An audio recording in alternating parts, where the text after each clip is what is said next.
Hello students, आज जो है हम इतिहास लेखन की पश्चिमी परंपरा का आगे का पाठ या आप आज देखने वाले हैं। और इसमें आज जो है हम दूसरा पाठ आज देखेंगे। इसमें है आधुनिक इतिहास लेखन। और आधुनिक इतिहास लेखन में हम विविध विचारकों के विचार भी यहाँ पर आज जानने वाले हैं। तो सबसे पहले आधुनिक इतिहास लेखन पद्धति की 4 प्रमुख विशेषताएं जो है वो कौन सी है, ये सबसे पहले हम देखेंगे। प्रश्न भी है कि आधुनिक इतिहास लेखन पद्धति की 4 विशेषताएं बताइए। पहला है, यह पद्धति वैज्ञानिक पद्धति है। आधुनिक इतिहास लेखन पद्धति जो है किसके ऊपर आधारित है? विज्ञान के ऊपर, वैज्ञानिक पद्धति है। इसका प्रारंभ ही उचित प्रश्नों की प्रस्तुति के साथ होता है। और वैज्ञानिक पद्धति, जिस प्रकार से हम विज्ञान में या साइंस में लॉजिकल सवाल पूछते हैं या उनका कुछ लॉजिक होता है, तो उसी प्रकार से इस वैज्ञानिक पद्धति में ही प्रश्नों का प्रारंभ ही उचित प्रश्नों के साथ जो है उसकी शुरुआत की जाती है। ये प्रश्न जो है वो मानव केंद्रित होते हैं।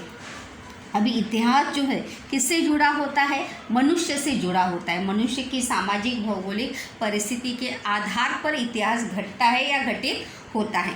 तो इसीलिए ये जो प्रश्न होते हैं, ये भी प्रश्न जो है कौन से होते हैं? मानव केंद्रित ही प्रश्न जो है वहाँ पर होते हैं। अर्थात ये प्रश्न भूतकालीन विभिन्न मानवीय समाज के सदस्यों द्वारा, याद रखिए क्या है ये प्रश्न जो है, विभिन्न मानवीय समाज के सदस्यों द्वारा विशिष्ट कालावधि में किए गए कार्य, व्यापारों, we continue now students, just wait just 2 minutes, okay. तो ये प्रश्न जो है व्यापारों से संबंधित होते हैं। उस समय के व्यापार से संबंधित ये प्रश्न होते हैं। और इतिहास में उन कार्यों, व्यापारों का संबंध जो है दैवी घटनाओं अथवा देवी देवताओं की कथा कहानियों के साथ जोड़ने का प्रयास जो है वो किया जाता नहीं, क्योंकि वो वैज्ञानिक दृष्टिकोण पर आधारित होते। इसीलिए उनका संबंध जो है पुरानी कहानियों के साथ या देवी देवताओं की कहानियों के साथ, देवी घटनाओं के साथ जो है वो जुड़ा जाता नहीं, ना ही जोड़ते हैं। तीसरा, अगर हम देखेंगे आधुनिक इतिहास लेखन पद्धति की विशेषताएं, तो उन प्रश्नों के इतिहास में दिए गए उत्तरों को विश्वसनीय प्रमाणों का आधार प्राप्त रहता है।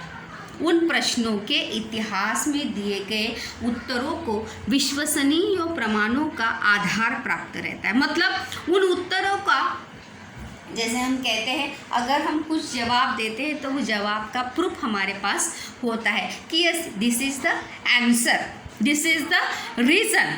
तो उसी प्रकार से वहाँ पर भी जो उत्तर दिए जाते हैं वहाँ पर विश्वसनीय प्रमाणों का क्या होता है?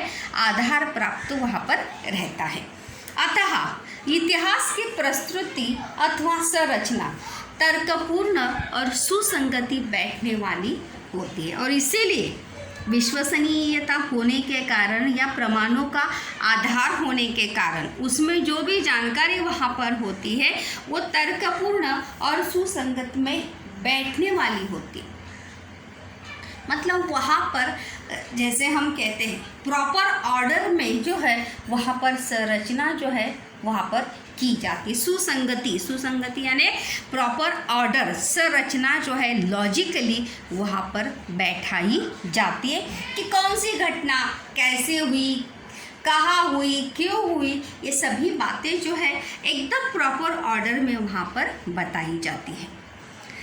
चौथा एंड लास्ट है, भूतकाल में मानव समाज द्वारा किए गए कार्य, व्यापारों के आधार पर इतिहास में मानव समाज की प्रगति का अनुमान किया जाता है।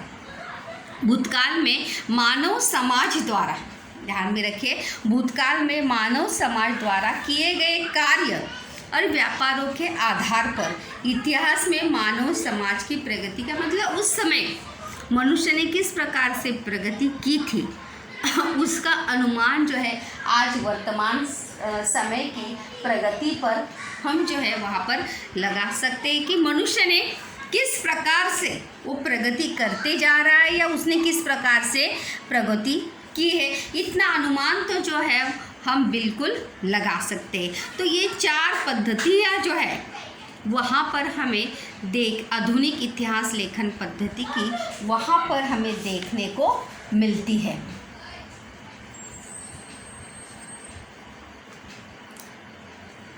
और उपयुक्त विशेषताओं से युक्त आधुनिक इतिहास लेखन की परंपरा के बीच जो है वो प्राचीन ग्रीक मतलब इन्हीं का ये चारों का आधार लेकर या इन चारों को ही प्रमाण मानते हुए बीज यानी क्या, इसकी शुरुआत, इसका प्रारंभ जो है प्राचीन ग्रीक अर्थात यूनानी इतिहासकारों के लेखन में पाई जाते। मतलब इसकी शुरुआत, इसका प्रारंभ जो है हमें कहाँ देखने को मिलता है, यूनानी इतिहासकारों में। ऐसा माना जाता है।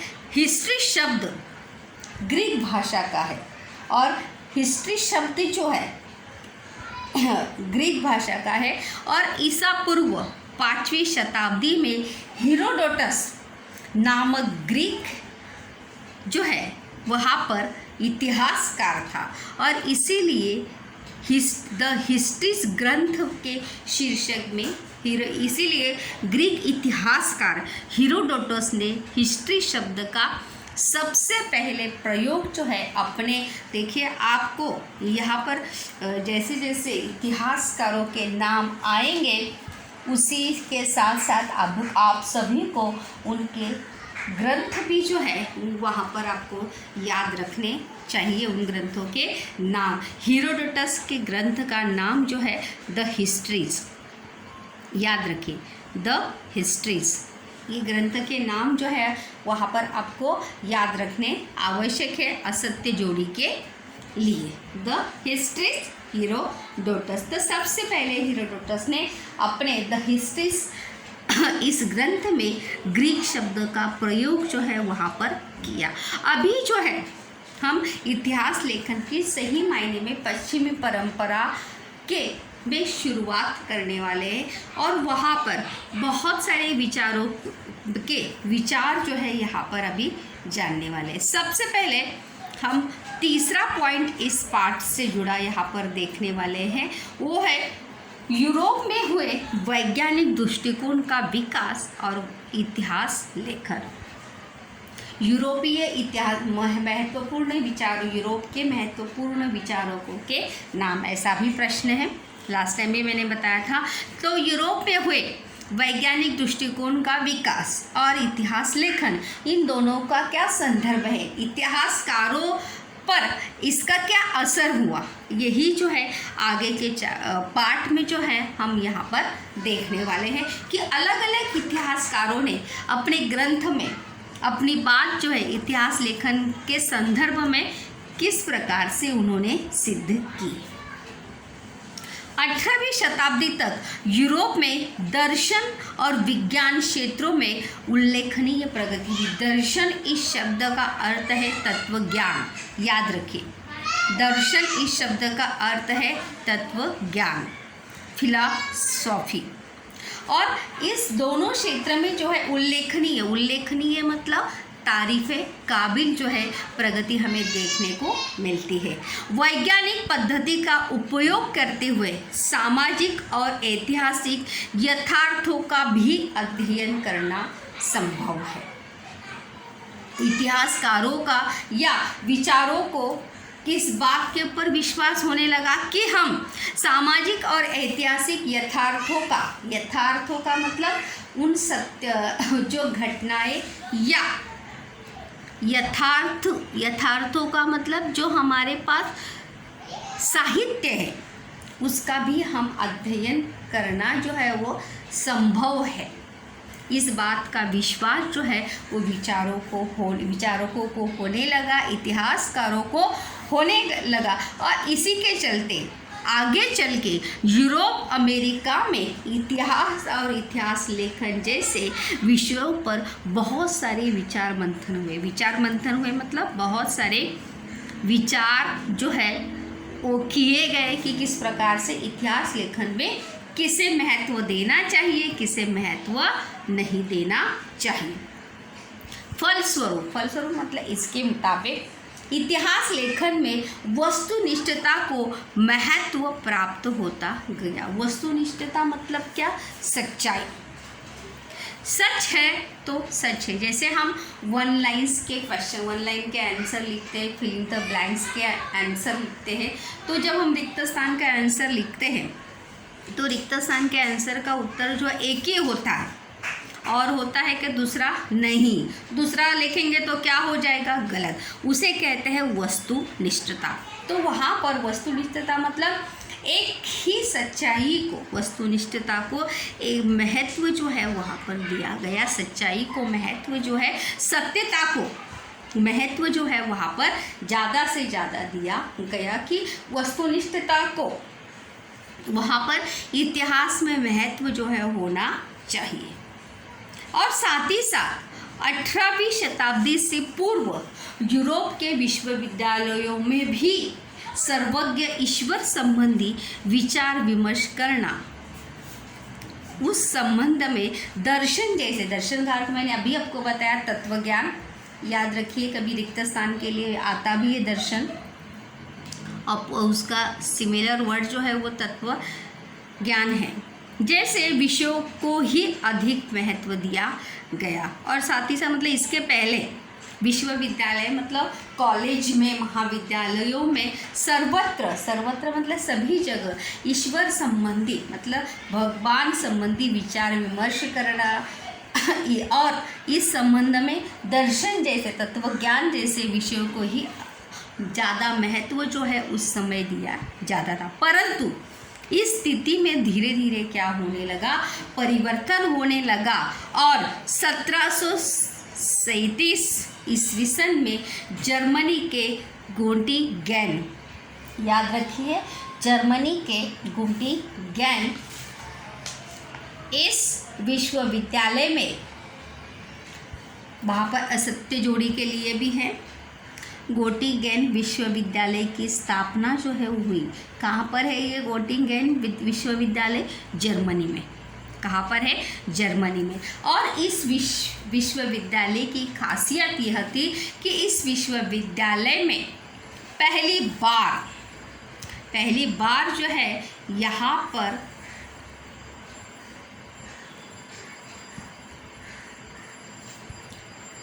इतिहास विषय को स्वतंत्र स्थान जो है वो प्राप्त हुआ, क्योंकि इसके पहले जो है ईश्वर संबंधी, भगवान संबंधी, तत्वज्ञान संबंधी विचारों को या विषयों को ज़्यादा महत्व प्राप्त होता था।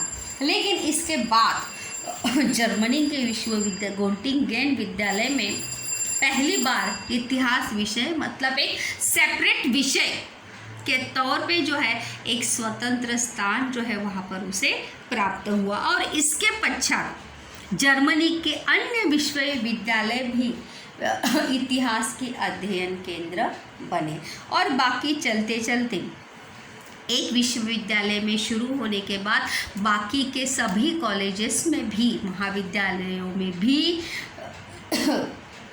इतिहास विषय जो है अध्ययन के लिए शुरू होने लगा। और उसके बाद इतिहास विषय लेखन के संदर्भ में जो है महत्वपूर्ण विचारों, यूरोप के महत्वपूर्ण विचारकों के नाम जो है याद रखने, जैसे अभी हम देखने ही वाले हैं रेने देकार, उनके ग्रंथ वो क्या कहते हैं, ये सभी बातें जो है स्टूडेंट्स आपको याद रखनी है।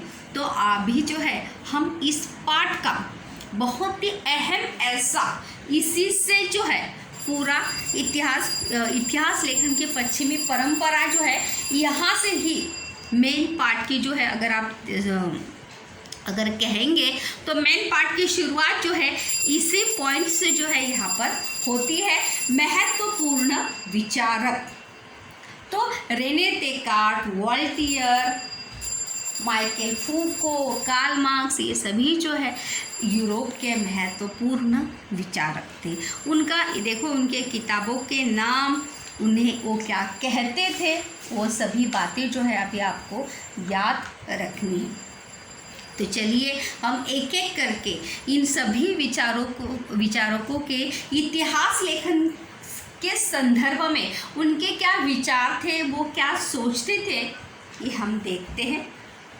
स्टूडेंट, सबसे पहले हम देखेंगे रेने देकार्त। इतिहास लेखन के विज्ञान का विकास होने में अनेक विचारकों का योगदान प्राप्त हुआ। मतलब इतिहास लेखन की ओर वैज्ञानिक दृष्टिकोण से देखने के लिए या देखा जाए, इसमें बहुत सारे विचारकों का क्या है, योगदान है।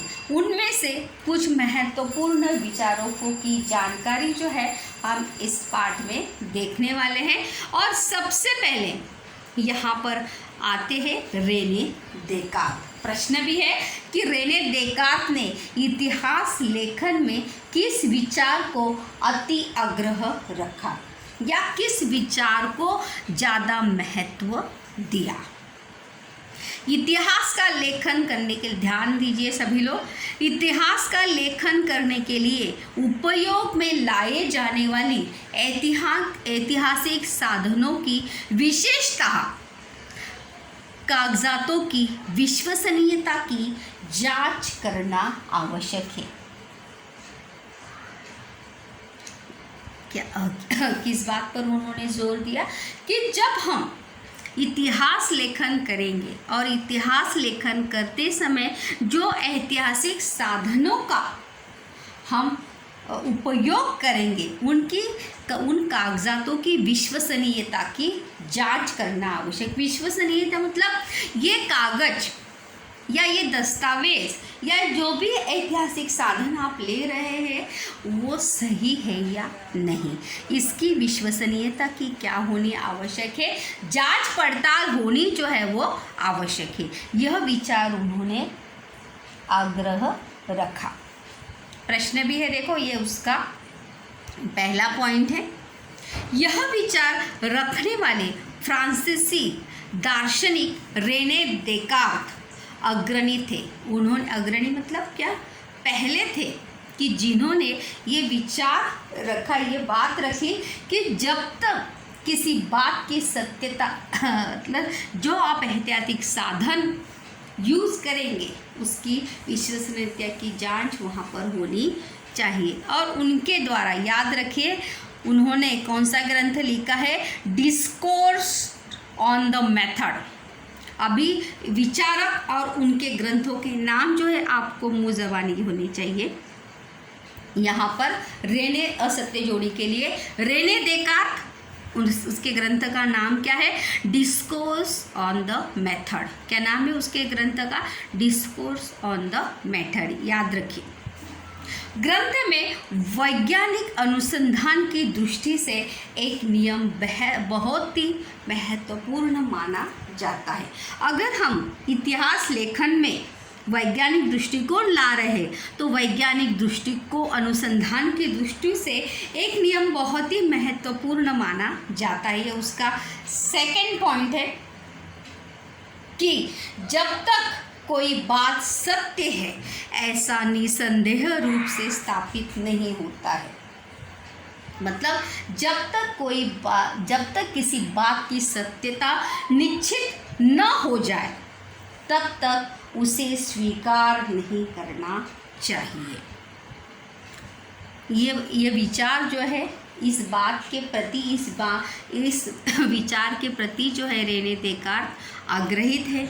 हाँ, ये विचार उन्होंने रखा कि जब तक किसी बात की सत्यता जो है निश्चित ना हो जाए, जैसे हम साइंटिफिकली उस बात को सच कैसे करते हैं, प्रैक्टिकल करके सच करते हैं, लेकिन इतिहास में हम ऐसे प्रैक्टिकल कर सकते हैं क्या, नहीं, लेकिन उसकी जांच पड़ताल ज़रूर कर सकते हैं। तो इसीलिए जब तक कोई बात सत्य है ऐसा निसंदेह मतलब हमारे मन में कोई डाउट नहीं होना चाहिए कि it is right, it is wrong, तभी उसे रूप से स्थापित नहीं होता है तब तक उसे कदापि भी स्वीकार नहीं करना चाहिए। ऐसा मानना जो है किसका था? रेने देकार्त का था और उनके ग्रंथ का नाम क्या है? Discourse on the method. ये याद में रखिए। नेक्स्ट विचारक है, इट्स अ मोस्ट इम्पोर्टेंट, वो है वोल्टेयर। प्रश्न भी है कि वोल्टेयर को आधुनिक इतिहास लेखन का जनक क्यों कहा जाता है? रिक्त स्थान के लिए भी ये है कि आधुनिक इतिहास लेखन का जनक कौन है? वोल्टेयर। और क्यों कहा जाता है? कारण देखिए, आइए हम कारण देखते हैं। वोल्टेयर का वास्तविक नाम फ्रांसवा मरी आरुये था। कभी रिक्त स्थान के लिए आ भी सकता है, तो डोंट बी मतलब बी रिमेंबर नाउ कि उसका वास्तविक मतलब सच्चा नाम जो है वो क्या है? फ्रांसवा मरी आरुये था। क्या नाम था वोल्टेयर का? वास्तविक नाम फ्रांसवा मरी आरुये। फ्रांसीसी दार्शनिक, दार्शनिक यानी क्या? इतिहासकार। याद रखिए, इतिहासकार या तत्वज्ञानी। वोल्टेयर ने इतिहास लेखन के हेतु क्यों कहा जाता है? ये भी इसका उत्तर भी है। ये इतिहास के लेखन हेतु यह विचार प्रस्तुत किया कि मात्र वस्तुनिष्ठ सत्य और घटनाओं के कालक्रम तक ध्यान केंद्रित न करते हुए तत्कालीन समाज में प्रचलित परंपराएं, व्यापार, आर्थिक व्यवस्था, कृषि आदि घटकों का विचार करना भी आवश्यक है। इसका पहला पॉइंट क्या है? क्यों वोल्टेयर को आधुनिक इतिहास लेखन का जनक क्यों कहा जाता है? क्योंकि सबसे पहले उन्होंने पहला पॉइंट क्या रखा है कि वस्तुनिष्ठ सत्य और घटनाओं के घटनाओं का क्रम जो है वो उचित होना चाहिए। मतलब प्रॉपर ऑर्डर में सभी घटनाएं जो है वो होनी चाहिए। और तत्कालीन समाज की परंपरा, प्रचलित परंपरा, तत्कालीन मतलब उस समय जिस समय का हम इतिहास लेखन कर रहे हैं उस समय की परंपरा, कृषि, व्यापार तथा आर्थिक व्यवस्था का भी विचार होना आवश्यक है। ये फर्स्ट पॉइंट यहाँ पर है। फर्स्ट पॉइंट ये है। सेकंड पॉइंट कि तत्कालीन समाज में प्रचलित परंपराएं और व्यापार का भी विचार होना क्या है? आवश्यक है। इसीलिए तो वोल्टेयर को आधुनिक इतिहास लेखन का क्या कहा जाता है? जनक कहा जाता है। परिणाम स्वरूप इतिहास को प्रस्तुत करते समय अथवा उसकी रचना करते समय मानवीय जीवन का सर्वांगीण रूप से मानव जीवन पर विचार होना चाहिए। मतलब जब हम इतिहास को प्रस्तुत करते समय अथवा उसकी रचना करते समय मानवीय जीवन का सर्वांगीण रूप से मानव जीवन पर विचार होना चाहिए। मतलब जब हम इतिहास लेखन करेंगे तो वहाँ पर मनुष्य केंद्रित या मानव केंद्रित जो है वो इतिहास लेखन होना चाहिए। इसीलिए तो वोल्टेयर को इतिहास लेखन का जनक जो है वो कहा जाता है। तो स्टूडेंट्स, इसीलिए तो वोल्टेयर को आधुनिक इतिहास लेखन का जनक जो है वो कहा जाता है। यही कारण है कि मानव जीवन का विचार जो है वहाँ पर होना चाहिए और इसी विचार को महत्व जो है वो प्राप्त हुआ। और इसी दृष्टि से कहा जा सकता है कि वोल्टेयर को जो है आधुनिक इतिहास लेखन का जनक जो है वो कहा जाता है, क्योंकि उन्होंने मानव केंद्रित इतिहास लेखन को जो है सबसे ज़्यादा महत्व जो है दिया। आगे के विचारकों में हम देखेंगे जॉर्ज विलियम फ्रेडरिक हेगल। नाम याद रखिए, जॉर्ज विलियम फ्रेडरिक हेगल।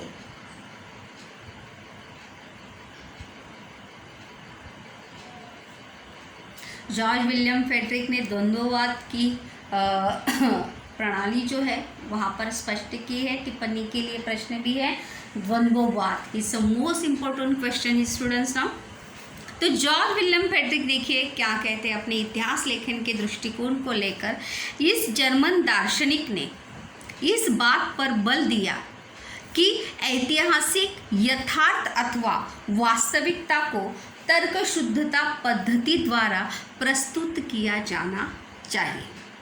मतलब ऐतिहासिक यथार्थ अथवा वास्तविकता को, मतलब सच्चाई को तर्कशुद्ध मतलब लॉजिकली जो है वहाँ पर प्रस्तुत करना चाहिए। मतलब उसमें कुछ लॉजिक होना चाहिए जब आप प्रस्तुत करेंगे तब। इतिहास का घटनाक्रम प्रगति के चरणों को दर्शाता है।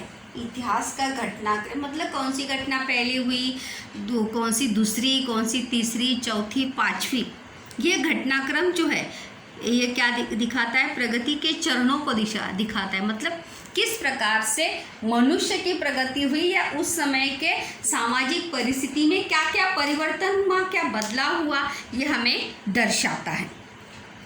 उसने यह प्रतिपादित किया कि इतिहास की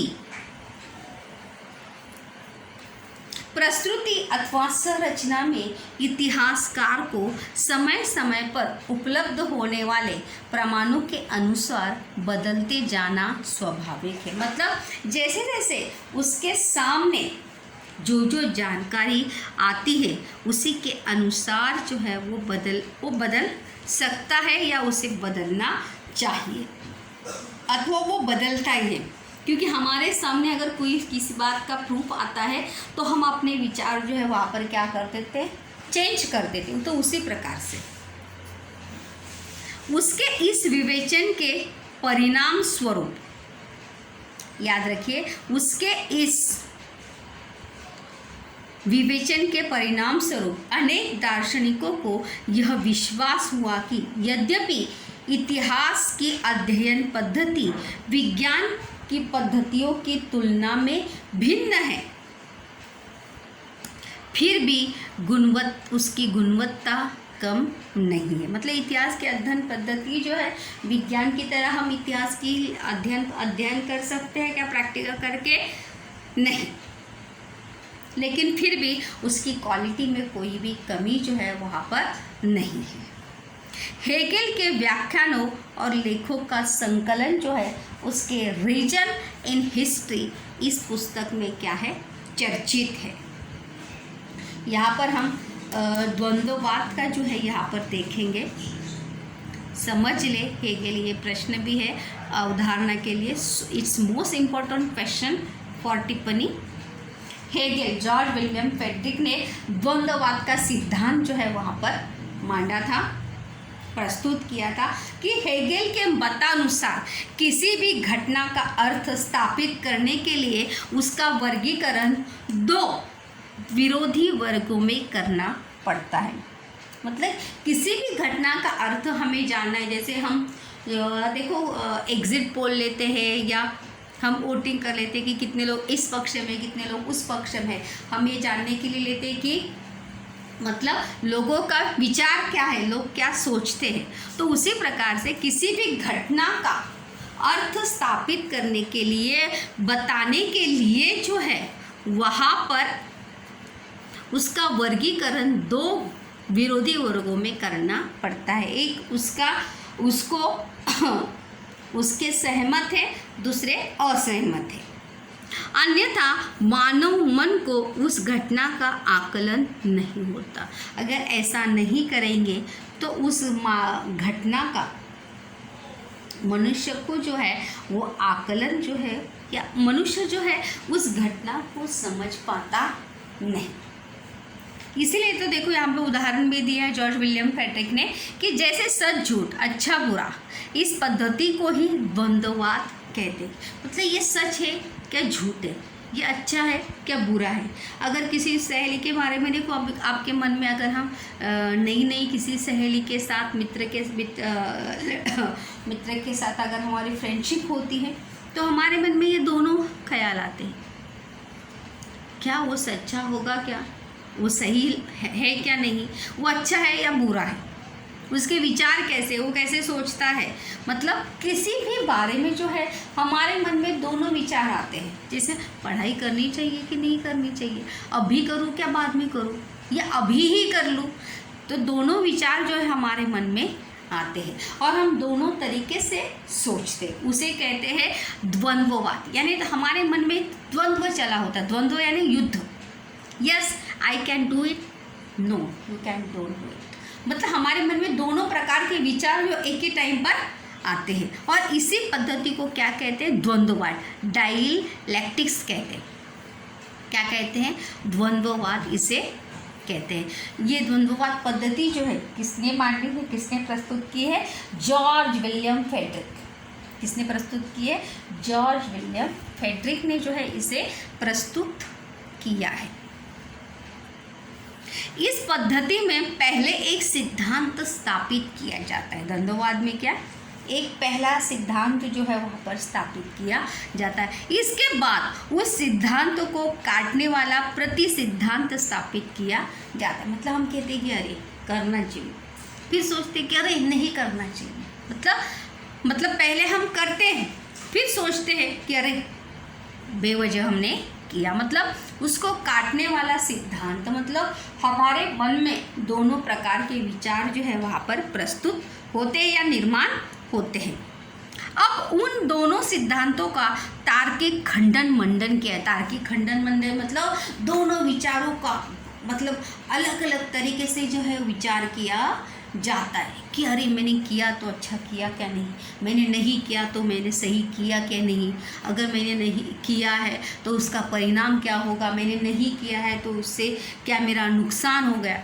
उसी को कहते हैं खंडन मंडन। मतलब बहुत ज़्यादा सोच विचार जो है हम उसके ऊपर करते हैं कि अरे मैंने ये नहीं किया तो अभी पता नहीं क्या होगा, इसके मतलब इसके परिणाम क्या होंगे, इससे मेरा क्या नुकसान होगा। हम बहुत कुछ जो है सोचने लगते हैं, विचार करने लगते हैं। इसके पश्चात दोनों सिद्धांतों का सार जिसमें समाविष्ट है उस सिद्धांत की समन्वयात्मक रचना की जाती है। और इन दोनों सिद्धांतों को चर्चा करके दोनों सिद्धांतों के सार के रूप में एक समन्वयात्मक मतलब जैसे हम दोनों सिद्धांतों के विचार, अपने दोनों तरह के विचारों के बारे में सोचते हुए एक विचार जो है हम निश्चित करते हैं और समन्वयात्मक रचना की जाती है। द्वंद्ववाद का सिद्धांत जो है बहुत ही महत्वपूर्ण ऐसा क्वेश्चन है कि किसी घटना का सही अर्थ ज्ञात करने के लिए परस्पर विरोधी दो सिद्धांत प्रस्तुत करके उसके द्वारा उचित तर्क किया जाता है। इसे ही क्या कहते हैं, द्वंद्ववाद कहते हैं। और यह सिद्धांत किसने प्रस्तुत किया है, जॉर्ज विलियम फ्रेडरिक द्वारा प्रस्तुत किया है। उसके अनुसार फर्स्ट पॉइंट, किसी भी घटना का अर्थ ज्ञान करने के लिए उसका दो विरोधी प्रकारों में क्या करना पड़ता है, वर्गीकरण पढ़ना पड़ता है। किसी घटना के विषय में जब तक एक सिद्धांत प्रस्तुत किया जाता है तब उस सिद्धांतों को दोषपूर्ण बताने वाला, मतलब जैसा हम सोचते हैं और उसी का खंडित करने वाला दोषपूर्ण, मतलब अरे ये गलत है, जो मैंने किया वो क्या है, गलत है। तो हमें अपनी गलती का एहसास होता है तो हम उसे क्या करते हैं, सुधारते हैं, उसमें परिवर्तन करते हैं। और फिर दूसरा एक प्रति सिद्धांत हम जो है प्रस्तुत करते हैं, मतलब अपनी बात को, अपने विचारों को क्या करते हैं, सुधारते हैं या उसमें हम परिवर्तन लाते हैं। और फिर दोनों सिद्धांतों पर चर्चा करके दोनों सिद्धांतों के सार के रूप में एक दूसरा सिद्धांत जो है हम प्रस्तुत करते हैं। इसी को बच्चों क्या कहते हैं, द्वंद्ववाद का सिद्धांत जो है किसने प्रस्तुत किया है, जॉर्ज विलियम फ्रेडरिक ने जो है वो प्रस्तुत किया है। और जॉर्ज विलियम फ्रेडरिक के लेखों का संकलन जो है हमें किसमें देखने को मिलता है, इंसाइक्लोपीडिया ऑफ फिलोसॉफिकल साइंस नामक ग्रंथ में प्राप्त है। और साथ ही साथ हेगेल द्वारा लिखित रीजन इन हिस्ट्री, ये बुक भी, इस ग्रंथ, ये पुस्तक भी क्या है, ज़्यादा से ज़्यादा चर्चित है या चर्चा में है। देखो हेरोडोटस की सिर्फ द हिस्ट्री से याद रखिए, don't be confuse in between. Herodotus के ग्रंथ का नाम क्या था, द हिस्ट्रीज, और जॉर्ज विलियम फ्रेडरिक हेगेल के ग्रंथ का नाम क्या है, रीजन इन हिस्ट्री। उसके बाद रेने देकार्त की किताब का नाम क्या था, डिस्कोर्स ऑन द मेथड।